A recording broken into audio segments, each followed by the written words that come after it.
বর্তমান সময়ে লিটন দাস ব্যাট হাতে যেরকম ফর্মে রয়েছে এতে করে তাকে দল থেকে বাদ দেওয়া উচিত। ক্যারিবিয়ানদের বিপক্ষে লজ্জাজনকভাবে হোয়াইট ওয়াশ হয়ে সংবাদ মাধ্যমে এসে লিটনকে নিয়ে বোমা ফাটিয়ে একই বলল অধিনায়ক মেহেদী হাসান মিরাজ, যা মুহূর্তে ভাইরাল।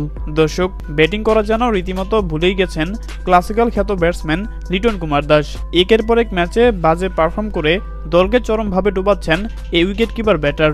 সর্বশেষ ক্যারিবিয়ানদের বিপক্ষে ওয়ানডে সিরিজে ব্যাট হাতে ভরাডুবি পারফর্ম করেছেন লিটন কুমার দাস। প্রথম ওয়ানডে ম্যাচে 2 রান, দ্বিতীয় ওয়ানডে ম্যাচে 4 রান এবং সিরিজের শেষ ওয়ানডে ম্যাচে গোল্ডেন ডাক মেরে আউট হন লিটন কুমার দাস। সর্বশেষ 7 ইনিংসে 3টি গোল্ডেন ডাক সহ মাত্র 13 রান করেছেন লিটন কুমার দাস। এছাড়া সর্বশেষ 13 ম্যাচে কোনো 50-র দেখা পাননি লিটন কুমার দাস। একজন টপ অর্ডার ব্যাটারের এরকম বাজে পারফরমেন্সে দল কতটা ভোগে সেটা বোঝাই যাচ্ছে।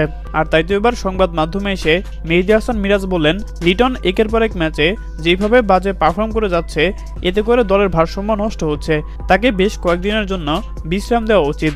হ্যাঁ দর্শক, আপনাদেরকে বলছি, মেহেদী মিরাজের এমন কথার সাথে আপনারাও কি একমত?